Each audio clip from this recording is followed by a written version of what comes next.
Bonjour, voyez-vous, je me dis depuis quelque temps que j'ai besoin de changer de carte graphique.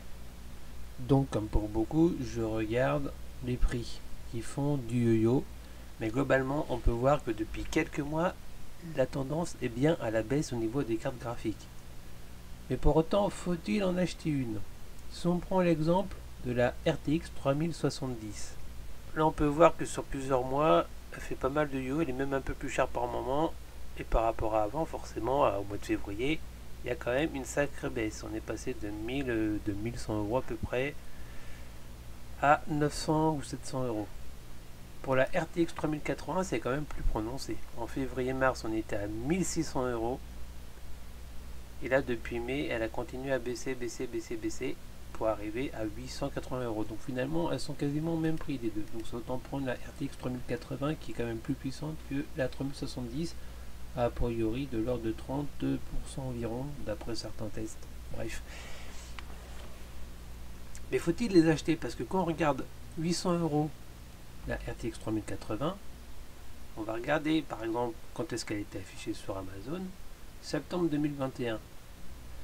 Mais malgré que ça soit cette date-là, le produit, la RTX 3080, a 2 ans. Donc payer 800 euros pour une carte qui a 2 ans, on se fait un peu pigeonner. En général, ça baisse de prix. Donc, en temps normal, c'est ce type de carte qui devrait être à 400, 500 euros maximum. Mais compte tenu qu'on n'est pas dans une période normale, peut-on parler d'une bonne remise? C'est sûr que là, ceux qui l'achètent, si par exemple je l'achetais, j'aurais un gain significatif par rapport à il y a 6 mois. Là, c'est certain.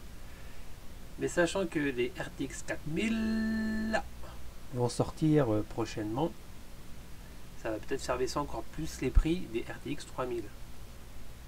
En parallèle, les crises géopolitiques font qu'on est un peu dans l'incertitude. Peut-être que pénurie de composants vont reprendre de plus belle, et alors il faudra peut-être mieux acheter maintenant et que dans 3 mois ça va peut-être redoubler. Là, c'est l'incertitude, c'est un peu finalement comme une partie de poker. Là, on a un peu, c'est un peu comme jouer au loto. Mais je serai quand même dans la tendance de continuer à attendre. D'une part parce que sans doute ça va encore baisser par rapport au RTX 4000. La crypto-monnaie continue de se casser la gueule plus que jamais. Donc ça c'est bon pour les joueurs. Et puis au niveau game, il n'y a pas de beaucoup de games qui sortent avec des décors, des graphismes qui demandent une puissance monstre. Bien qu'il y a quelques titres qui ont l'air d'être un peu plus exigeants. Toujours est-il que là, pour l'instant, les derniers gros jeux qui sont sortis, style Cyberpunk ou Red Dead Redemption 2 par exemple, moi avec ma petite GTX 980, je peux les faire tourner. Bon, je suis pas en 4K, je suis en 1080p. Mon écran de toute façon n'est pas en 4K ni en 2K, donc la question elle est vite répondue, comme dirait l'autre. Donc ma petite GTX 980 fait encore le job pour l'instant.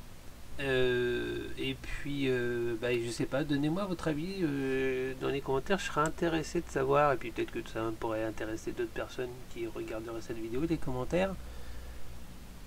Selon vous, faut-il acheter ou pas? L'éternelle question. Faut-il acheter maintenant? J'aurais tendance à dire qu'il faut mieux encore attendre. Mais c'est une partie de poker, donc peut-être la faut acheter, puis tout d'un coup, dans 2 jours, on va apprendre. Imaginons, dans 2 jours, ou demain, tiens, la Chine attaque Taïwan. Bah, c'est fini. D'un seul coup, tous les composants, que ce soit carte graphique ou autre, vont exploser, forcément, puisque ça va s'arrêter la production dans ces cas-là. Donc du coup, on s'est dit, ah bon, on aurait dû acheter hier. Conclusion de la chose, cette vidéo vous sert pas tant que ça puisque je n'ai pas la réponse. Si j'avais la réponse, croyez-moi que je ne serais pas comme ça à faire des pauvres vidéos YouTube. Je serais un peu magicien, ce qui n'est pas le cas.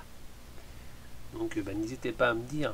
Donc voilà, moi ça m'intéresse d'avoir votre avis. Acheter, pas acheter, telle est la question. Les arguments, contre-arguments. C'est toujours bon à prendre. Allez, ciao ciao.